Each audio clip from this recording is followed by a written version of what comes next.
Yeah, hi there. These comments, I'm going to just use the first letter of your name, M, for privacy purposes, and you completed an independent speaking practice test number 3 at my website. So let's take a look at the question first, and we'll go from there.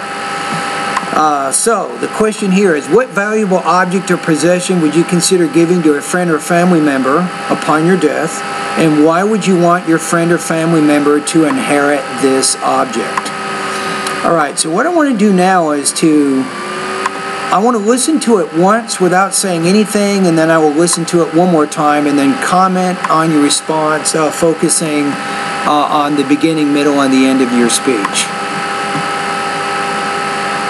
When I die, I want my brother to inherit all my books. When I die, I want my brother to inherit all my books. I have 2 reasons for my decision. First, my books are ancient ones and can be sold for a high amount of money. For example, some of those books are written 1,000 years ago, and my brother can sell them for millions of dollars and invest the money for a good life. Second, if my brother does not want to sell the books, he may want to study them. Since the books are scientific ones, my brother can study them and make much knowledge which can prepare him for a good career. For those reasons, I want to give my books to my brother after my death. Okay, so let's go back and listen to it again one more time. So here we go in the beginning. When I die, I want my brother to inherit all my books. I have 2 reasons for my decision. Okay, so with your topic, you're talking about books, right? So your brother inheriting all your books. The only problem there, I like that you're talking about books. When you go back to the question, it's what possession or object singular. Now, out of all those books, is there one particular book that you think has more value than the others? And if so, what is the book, and why would you want your brother to have that particular book? So I think that your answer could have been a little more focused than what you did.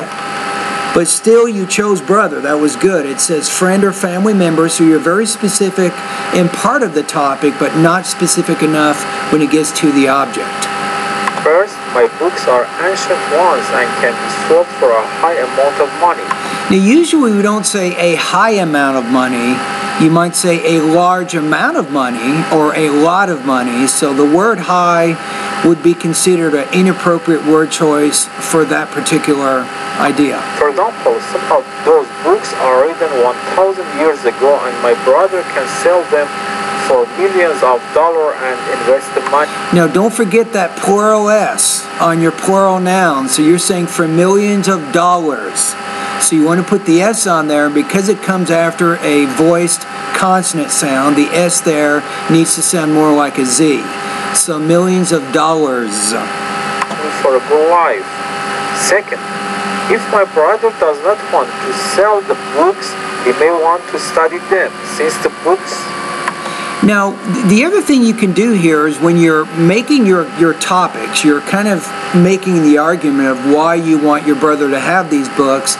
Instead of just stating facts, you might say, well, secondly, I also would give these books to my brother because of the knowledge he can gain after reading them. If you say it something like that, that's more of an argument, not just factual, and that more coherently connects back to the beginning of your response. You have a little bit better connection of ideas, and you're using a more appropriate tone by framing it that way.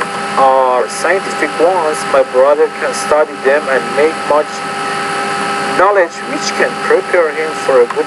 I think you're saying, and he can make much knowledge.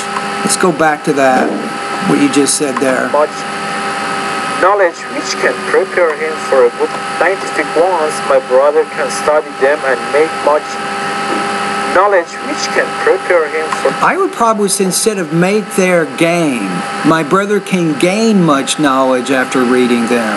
For a good career. For those reasons, I want to give my books to my brother after my death. Alright, so now let's take a look at your score here. And let me click on the rubrics here for just a second.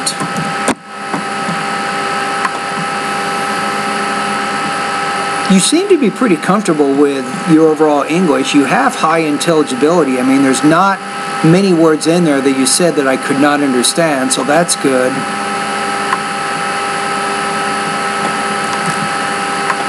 Okay, so delivery, I mean, if you did make a change in your delivery to make yourself a little bit more intelligible, you need to put a little more emotion in your voice, and you can probably do that two ways. Number one, by improving your sentence rhythm.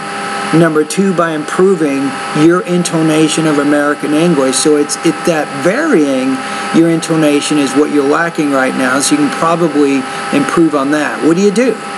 Well, if you go to my pronunciation lessons 36 through 40, they cover everything you need to know about intonation. So go over those particular points. Language use is a troublesome area for you. As I pointed out, you have a lot of problems with maybe not using the most precise word, I think, to explain your ideas. That's going to be tough. I can't really point to a specific lesson, but overall you need to improve your vocabulary usage and make sure that the words you're using, for example, large amount of money instead of high amount of money, or instead of making knowledge, your brother can gain knowledge. If you can improve a little bit in that word choice, it's going to make your ideas a little more understandable. I think in terms of topic development, the one thing that you can probably improve on there is to be a little more focused in your response when you're talking about books. I made the recommendation of talking about books in general. I think that would be a little bit better than what you're doing. Your score here, I'm going to put you at about, based on what you did, 2.3 out of 4, or 18 points out of 30 on this practice test.